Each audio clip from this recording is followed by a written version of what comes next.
Bulletin में आपका स्वागत है। मैं हूं आपके साथ सुनीता पटेल। उपचुनाव को लेकर बड़ी सियासी सरगर्मी के बीच भाजपा ने अपने उम्मीदवारों की सूची जारी कर दी है और जारी सूची के अनुसार पार्टी ने उन सभी नेताओं को अपना उम्मीदवार बनाया है जो कांग्रेस छोड़ भाजपा में शामिल हुए हैं। आपको बता दें कि आज ही कांग्रेस ने अपने 4 बचे हुए उम्मीदवारों के नाम का ऐलान किया है। कांग्रेस द्वारा जारी की गई सूची में मेहगांव से हेमंत कटारे, मुरैना से राकेश मावई, मलहरा से रामसिया भारती को टिकट दिया गया है। बदनावर से कांग्रेस ने उम्मीदवार बदल दिया है। बदनावर से कमल पटेल को अब टिकट दिया गया। इसके पहले अभिषेक सिंह को अपना प्रत्याशी बनाया था। इसके साथ ही कांग्रेस ने सभी 27 उम्मीदवारों की घोषणा कर दी है। कांग्रेस के राष्ट्रीय महासचिव मुकुल वासनिक ने पार्टी अध्यक्ष सोनिया गांधी के अनुमोदन से 4 प्रत्याशियों की सूची जारी की है।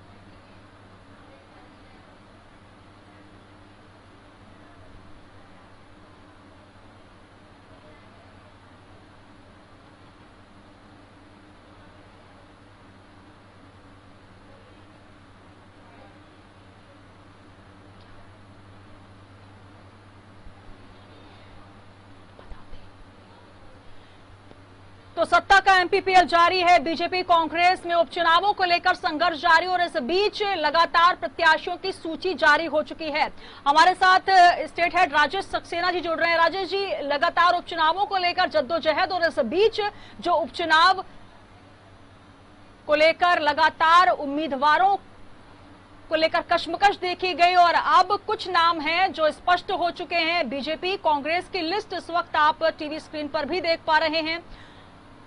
सुर्खी, बड़ा मलहरा, आगर, हाट पिपलिया, मंधाता, ब्यावरा, तमाम ऐसी उपचुनाव की सीट जहां पर लगातार कशमकश थी कि आखिर कौन से चेहरे कांग्रेस और बीजेपी उतारेगी। लेकिन अब स्पष्ट साफ नजर आ रहा है कि कौन कौन से उम्मीदवार आमने सामने किस सीट पर नजर आएंगे।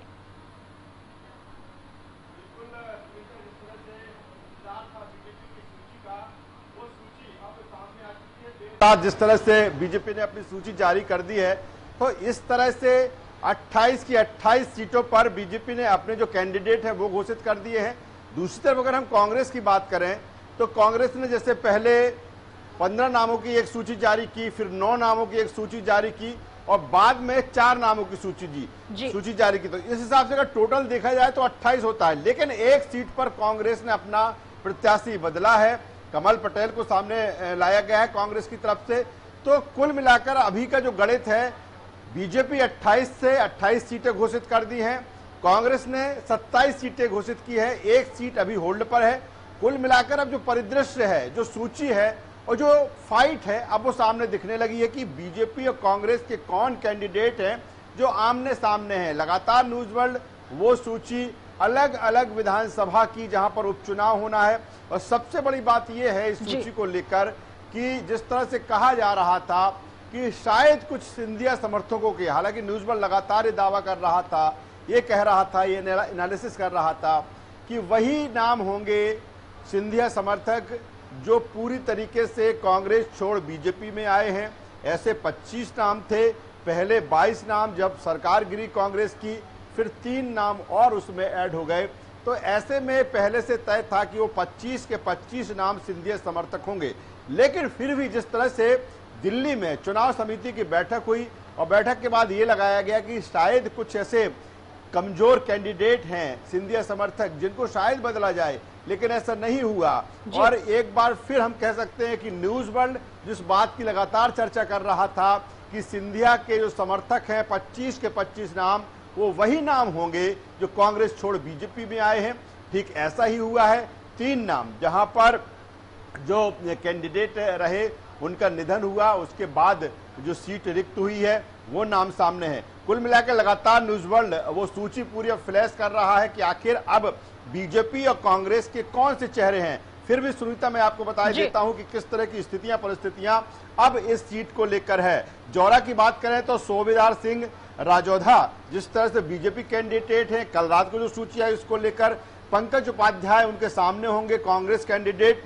सुमावली की बात करें तो एंदल सिंह कसाना और कांग्रेस से अजय कुशवाहा, इनके बीच में ये मुकाबला होगा।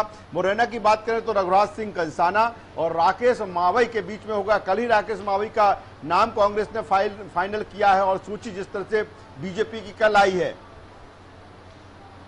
बिल्कुल, तो लिस्ट सामने है और लगातार जो कश्मकश थी कांग्रेस और बीजेपी के सामने कि आखिर कौन से चेहरों को उतारा जाए। हालांकि बीजेपी में स्पष्ट था कि सिंधिया समर्थन में जितने भी नेता हैं, जितने भी मंत्री हैं जो कि कांग्रेस छोड़कर बीजेपी में आए हैं, उनको एक विशेष स्थान देना जरूरी था और वो नजर भी आ रहे हैं। लेकिन सबसे महत्वपूर्ण बात यहाँ पर अजय जी, जो हम लिस्ट भी देख रहे हैं और ये भी लगातार तंज कसे जा रहे थे कि आखिर वो कौन से चेहरे होंगे। कांग्रेस के लिए कहा जा रहा था कि उनके पास कैंडिडेट्स ही नहीं है और किनको वो उतारेंगे, क्योंकि लगातार अब बीजेपी की तरफ से ये देखा जाएगा कि जो मंत्री, जो नेता जो बीजेपी के खिलाफ वहां प्रचार कर रहे थे, अब वो सिंधिया समर्थन में उतर आए हैं, तो अब वो बीजेपी के पक्ष में प्रचार करते नजर आएंगे। तो कहीं ना कहीं एक बड़ा यहां पर दिलचस्प मुकाबला देखने को मिलेगा। बिल्कुल, निश्चित तौर पर सुनीता, मुकाबला दिलचस्प है, कड़ा है, कई हाई प्रोफाइल सीटें हैं। कल जिस तरह से हमने सत्ता का MPPL जो कार्यक्रम है न्यूज वर्ल्ड का, उसके जरिए हमने जिस तरह से बात की थी कि कैसे हाई प्रोफाइल सीट साबिर बन चुकी है, तो निश्चित तौर पर जो मुकाबला है कड़ा है और दोनों ही पार्टियां, चाहे बीजेपी हो चाहे कांग्रेस हो, लगातार पूरी दमखम के साथ ये चुनाव लड़ रही है। एक की तरफ सत्ता का स्थायित्व को लेकर चुनाव है और दूसरी की तरफ कांग्रेस की बात करें तो सत्ता में वापसी को लेकर है। जिस तरह से हम सूची का जिक्र कर रहे थे सुनीता, एक बार और अपने दर्शकों को उसकी आगे की सूची में बताना चाहूंगा कि अगर दिमनी की बात करें तो गिरिराज दंडौतिया सरकार में मंत्री हैं, शिवराज सरकार में, वही कांग्रेस में राघवेंद्र सिंह तोमर हैं। अंबाह की बात करें, कमलेश जाटव का मुकाबला कांग्रेस के सत्यप्रकाश सिकरवार से है। OPS भदौरिया मेहगांव से हैं, हेमंत कटारे उनके सामने कांग्रेस कैंडिडेट है। इस सीट को लेकर ये कहा जा रहा था कि शायद राकेश सिंह चतुर्वेदी को यहां पर कांग्रेस अपना प्रत्याशी बनाए, लेकिन जिस तरह से कल 4 नामों की सूची कांग्रेस ने जारी की है उसमें हेमंत कटारे का नाम शामिल किया गया है। गोहद की बात करें तो रणवीर जाटव और सामने होंगे कांग्रेस के मेवाराम जाटव। प्रद्युम्न सिंह तोमर ग्वालियर से हैं, उनके सामने है सुनील शर्मा। ग्वालियर पूर्व की बात करें तो मुन्नालाल गोयल, सतीश सिकरवार कांग्रेस के जो कैंडिडेट हैं। इसके अलावा डबरा से इमरती देवी सुमन मंत्री हैं महिला बाल विकास शिवराज कैबिनेट में। इसके अलावा सुरेश राजे उनके सामने हैं, कहा जा रहा है कि ये उनके समधी है और इसको लेकर भी सियासत काफी गरमाई रही है। दूसरी तरफ अगर भांडेर की बात करें तो भांडेर से जिस तरह से रक्षा संतराम सरोनिया को कैंडिडेट बीजेपी ने बनाया है, फूल सिंह बरैया उनके सामने होंगे। दूसरी तरफ करेरा में जसमंत जाटव छितरी को कैंडिडेट बीजेपी ने बनाया है, उनके सामने कांग्रेस के प्रागीलाल जाटव हैं। पोहरी से सुरेश धाकड़, हरिवल्लभ शुक्ला कांग्रेस कैंडिडेट। बमौरी से महेंद्र सिंह सिसोदिया, कन्हैयालाल अग्रवाल पाला बदल कर आए हैं। हालांकि 2013 तक वो बीजेपी में रहे, फिर उन्होंने 2018 का निर्दलीय लड़ा और अब कांग्रेस के टिकट पर सामने है। अशोकनगर में जसपाल सिंह जज्जी, आशा दोहरे कांग्रेस कैंडिडेट उनके सामने। मुगावली से ब्रजेंद्र सिंह यादव, कन्हैया राम लोधी उनके सामने है।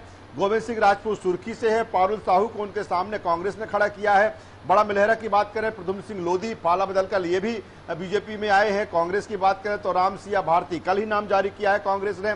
अनूपपुर से बिसाहूलाल सिंह मंत्री हैं, कांग्रेस के वरिष्ठ नेता रहे लेकिन पाला बदला, आज बीजेपी के कैंडिडेट्स हैं। उनके सामने विश्वनाथ सिंह कुंजाम है। सांची की बात करें डॉक्टर पूर्वराम चौधरी स्वास्थ्य मंत्री प्रदेश के, उनके सामने कांग्रेस के मदन लाल चौधरी। ब्यावरा से नारायण सिंह पवार, अभी प्रत्याशी तय नहीं है। ये ऐसी सीट है जिसका हम जिक्र कर रहे थे सुनीता की, जो 27 नाम अभी घोषित किए हैं। एक नाम ब्यावरा सीट से अभी कांग्रेस ने घोषित नहीं किया है। आगर की बात करें मनोज ऊंटवाल, उनके सामने विपिन वानखेड़े। हाटपिपलिया मनोज चौधरी, राजवीर सिंह बघेल कांग्रेस कैंडिडेट उनके सामने। अगर मंदाता की बात करें नारायण पटेल, इनके सामने हैं उत्तम राज नारायण नेपानगर, सुमित्रा देवी कास्टिगर। बाद में जिस तरह से कांग्रेस छोड़ वो बीजेपी में शामिल हुई है, टिकट उनको तत्काल मिला है। दूसरी तरफ रामकिशन पटेल कांग्रेस कैंडिडेट है, बदनावर से राजवर्धन सिंह दत्तीगांव मंत्री हैं। कमल पटेल, यही वो सीट है जिस पर कांग्रेस ने कल अपना कैंडिडेट बदलकर कमल पटेल को वहां पर खड़ा किया है।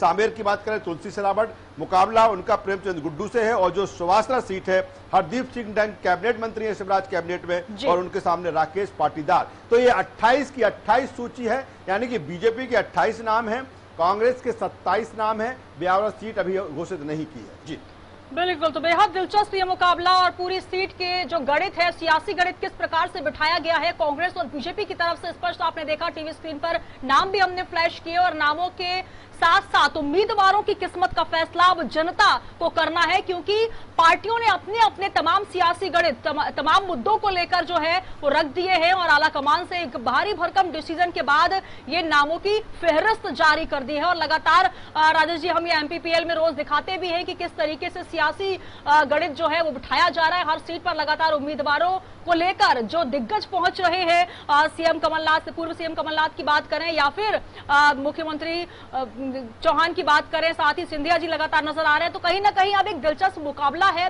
और एक सीट जो कि ब्यावरा बची हुई है। बहुत शुक्रिया हमारे साथ जुड़ने के लिए, तमाम जानकारी साझा करने के लिए।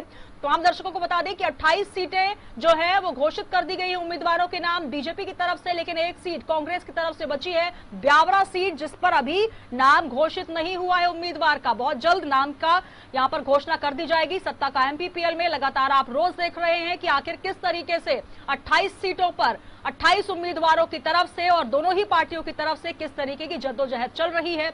हालांकि मुकाबला बेहद दिलचस्प।